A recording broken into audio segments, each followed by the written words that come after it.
Olá, meus amigos, sejam todos muito bem-vindos ao canal Politizando. Eu sou William Jacob e nós falaremos hoje sobre a terceira via que o Brasil precisa. A cada dia surgem novos nomes para esta posição, até porque os partidos sabem e as pesquisas apontam que o clima nem Lula nem Bolsonaro existe. E ele existe não só nas pesquisas, como no dia a dia das pessoas. E a partir disso surge quase que um apelo por uma união em torno de um nome, o que sabemos é muito difícil, para não dizer impossível. Vamos falar sobre isso aqui, mas antes eu quero pedir a sua ajuda para que se inscreva no canal, ative as notificações e, se gostar do vídeo, deixe o seu like, que isso é extremamente importante para que o nosso trabalho aqui continue crescendo e passamos aí dos 17 mil inscritos. Muito obrigado a todos vocês. Bom, pessoal, então às vezes gera um certo incômodo nesse excesso de nomes que surgem neste momento. Estamos a 15 meses das eleições e olha, por mais que a gente tenha simpatia com um outro nome, como eu tenho, como muitos de vocês aqui têm, primeiro a gente tem que entender, é natural que os partidos, percebendo esse vácuo, digamos assim, deixado aí por um presidente que no primeiro mandato não se teve nenhum outro com esse índice de reprovação que ele tem.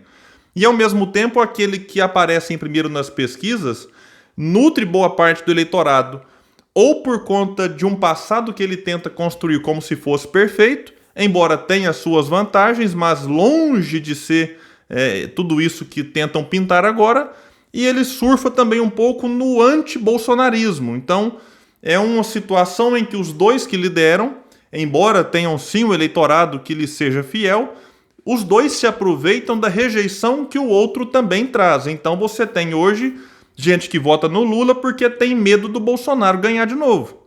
E outros que ainda estão com o Bolsonaro porque tem medo da volta ao passado. E aí os partidos, percebendo isso, tentam apresentar os seus nomes. O PSDB tem 4, vai ter que escolher um. E aí o Tasso Gereissati hoje mesmo já disse que defende às vezes que o partido faça aí um gesto e quem sabe apoie até Ciro Gomes, enfim. O Tasso Gereissati tem sim uma proximidade, afinidade com Ciro Gomes. Hoje, a Simone Tebet foi também aí apresentada numa matéria da Folha como pré-candidata do MDB. No PSDB, além do Tasso Gereissati, nós temos o Dória, o Eduardo Leite e o Arthur Virgílio. O DEM até agora fala no Mandetta. O PSL filiou recentemente nos seus quadros aí o apresentador da Atena. O Novo tinha Moedo, desistiu, mas daqui a pouco vão falar de novo aí no Zema. O PSD fala no Rodrigo Pacheco, que nesse momento está filiado no DEM. O Podemos ainda tem o desejo de filiar o Sérgio Moro. Ainda não tendo o Sérgio Moro, tentarão outro nome, possivelmente o Álvaro Dias. O Cidadania já quis o Luciano Huck, mas agora desistiu. Por enquanto não fala em nenhum nome, assim, de uma maneira mais enfática, como já defendeu antes o Huck. O MBL, que não é partido, mas é um grupo aí para a gente ver o nível de irresponsabilidade deles, tem defendido Danilo Gentili. Quando eu comecei a ver, eu até achei que fosse alguma piada, mas não é. Eles falam sério em Danilo Gentili. E o PDT apresenta o nome, e esse é um partido que já está com a sua situação definida.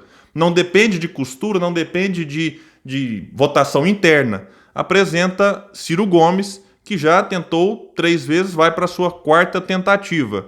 E aí, diante de todas essas dúvidas, a gente percebe que Lula e Bolsonaro não querem nem essa discussão.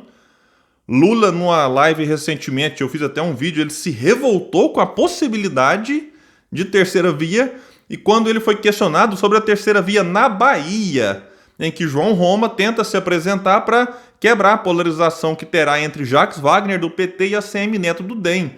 O Lula, questionado sobre a Bahia, perdeu as estribeiras e começou a avaliar o cenário nacional. Eu gravei um vídeo porque chegou a ser engraçado de ver a exaltação que ele ficou durante essa live. E aí a gente começa a pesquisar, eu penso muito, eu tenho refletido a respeito disso e encontrei um artigo escrito pela Juliana Brizola para o jornal Diário de Santa Maria. Eu vou deixar aqui o link lá do seu Instagram para quem quiser depois acompanhar por lá também.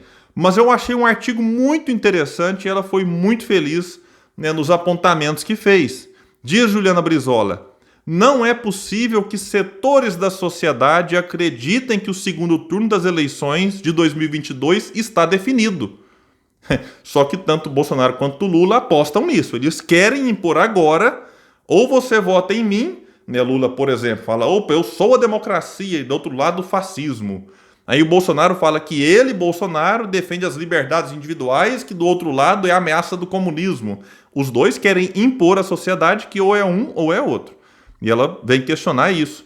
E diz, vivemos em meio a um trágico governo que está em queda livre. Ao mesmo tempo, sabemos que Jair Bolsonaro se mantém firme em uma parcela mais reacionária da sociedade que compactua com sua política extremista e com seus discursos de ódio e intolerância.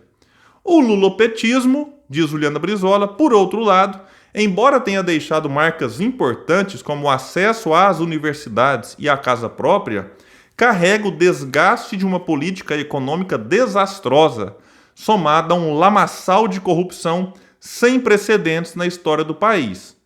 Antes que algum petista venha falar assim, nossa, mas atacou o PT. Isso aqui não é ataque, isso aqui é uma constatação. E ela foi até gentil, porque a gente vê que mesmo nesse acesso às universidades, sim, teve muito acesso à universidade pública, teve, mas teve muitos endividados aí no FIES que foram para a universidade privada. Nós geramos aí um conglomerado, segundo dizem alguns, o maior do planeta, de universidade privada, e hoje estão aí com o nome sujo no SPC por conta disso. Então ela foi até generosa aqui na sua crítica. E o lamaçal de corrupção, Palocci, braço direito do PT, devolveu 100 milhões, réu confesso. Não é nenhum aliado, não, é do PT, era do PT. E aí vamos continuar aqui com ela. Esse mesmo projeto que conduziu os caminhos da nação, aliado aos mesmos que protagonizaram o golpe de 2016, agora costuram novamente alianças para as próximas eleições. Meus amigos, o Lula está se reencontrando com os mesmos de antes. Eunício Oliveira, que o eleitorado do Ceará baniu da vida política ali em 2018, perdeu a sua reeleição para o Senado, o Lula vai lá e se reencontra com Eunício Oliveira. Eu gravei aqui um vídeo resposta para ele, é inacreditável. Lula se reuniu de novo com Sarney. Enfim, vamos avançar aqui no texto dela. Está claro que uma parte significativa dos votos de Bolsonaro foi de desiludidos. Muitos desses chegaram inclusive a empunhar a bandeira vermelha e atualmente sentem a mágoa da decepção presente como ferida que não cicatriza. O voto em Bolsonaro no segundo turno não se deu por uma crença em um projeto de nação, mas pela raiva ao líder de massas que traiu o povo trabalhador. Sim, em 2018, muita gente votou no Bolsonaro porque não queria o PT. Tinha fake news? Tinha. Teve facada? Teve Lava Jato? Teve. Mas teve um antipetismo legítimo, que a Juliana fez questão de lembrar, por conta do desastre econômico e por conta do lamaçal de corrupção. Isso é um fato. Então, muito do eleitorado de 2018 se sentiu, assim, traído por uma promessa no lulopetismo. Da mesma forma que agora parte do eleitorado já se sente traído por Bolsonaro. E o que eu digo sempre, não vamos votar por medo nem do presente, nem da volta ao passado. Vamos votar pensando no futuro. Mas vamos voltar aqui com a Juliana diz. Sem o Lula e a sujeira da corrupção desvendada em meio aos governos petistas, Bolsonaro não seria presidente do Brasil. Sem o governo extremista, sectário, odiento e anti-ciência de Bolsonaro, Lula ficaria apenas no rol de ex-presidentes do país. Essas figuras que estão em lados opostos na política nacional precisam um do outro para sobreviver. Um segundo turno entre os extremos irá deixar nosso país em guerra por mais 4 anos. Qualquer um deles ganhar, meus amigos, não vai conseguir fazer a tal reconciliação do nosso povo. Vai continuar aí com o antibolsonarismo ou o antipetismo. Setores da política e da sociedade já reconhecem a necessidade de uma terceira via para o Brasil. Agora é hora de concentrar esforços naquilo que convergimos. O povo brasileiro precisa caminhar em torno de uma candidatura que tenha um projeto de país. A disputa não pode ser apenas ideológica, ela precisa ser aquela que terá as melhores condições para conduzir uma nação. Precisamos, finaliza ela, de um projeto nacional que desenvolva o Brasil e volte a dar esperança à nossa gente. A terceira via é necessária e urgente. Mas vejam, quando ela fala nisso, ela não está defendendo qualquer terceira via. Ela fala aqui em projeto de país.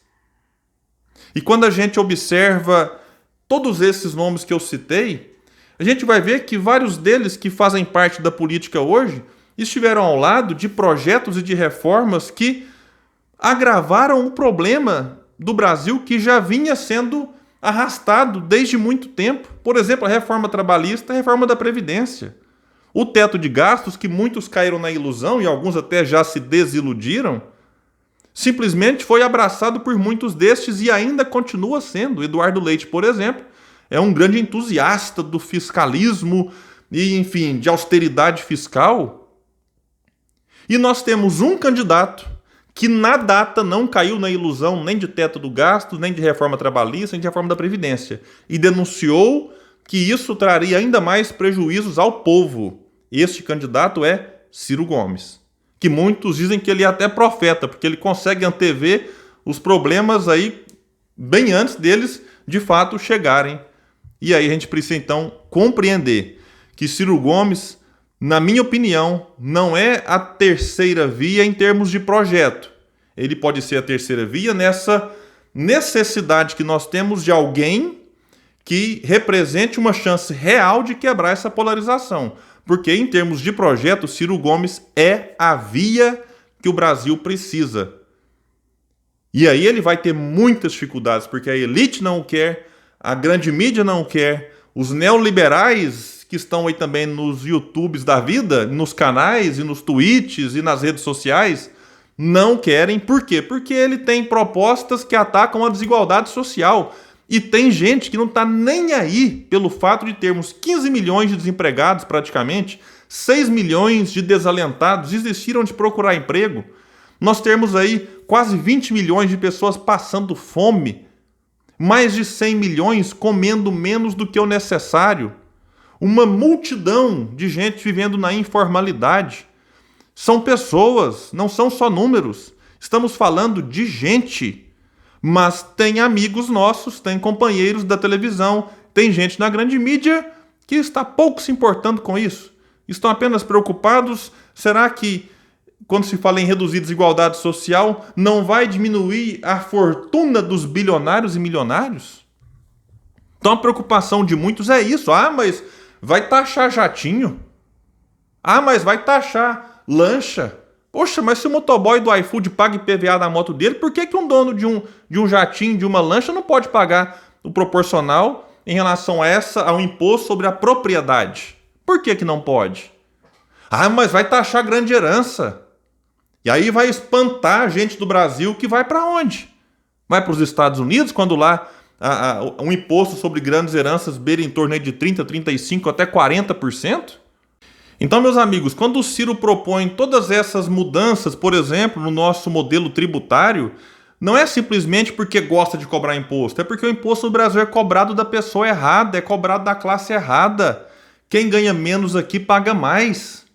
Então, a lógica do Ciro é de você fazer a correção, em que quem ganha mais, quem ganha menos, paga menos. Então, grandes heranças não é o carro, não é a casinha que a gente construiu ao longo de toda uma vida de trabalho, não. É grandes mesmo, são milhões e milhões de heranças que hoje no Brasil a alíquota aí é em torno de 4% a no máximo 8%, só para termos uma ideia. Então, se a gente consegue tributar os grandes milionários, você consegue até isentar quem tem ali uma parcela pequena de herança em que possa depois sim ser transferida para os seus herdeiros. Então, meus amigos, é isso. Vamos falar de projeto, vamos falar de ideia. Em breve eu quero preparar aqui no canal. A gente vai detalhar o projeto do Ciro, que ele deixa no seu livro, que ele fala nas suas palestras, para que a gente compreenda que ou a gente fale de ideias e de projetos, ou a gente vai ter que lidar mais 4 anos ou com esse medo do comunismo, ou com a picanha cerveja de um candidato que só quer abraçar o povo, que quer trazer um populismo barato, mas que, tendo 16 anos no poder, porque o Temer foi colocado lá pelo Lula, não conseguiu fazer reformas estruturais que, de fato, possibilitassem um crescimento sustentável do país possibilitando assim uma geração de emprego de qualidade e redução das desigualdades sociais. Meus amigos, ficamos por aqui. Como eu disse antes, a terceira via que o Brasil precisa, na minha opinião, e você pode discordar disso, ela se chama Ciro Gomes. Um abraço e até o próximo vídeo aqui no canal Politizando.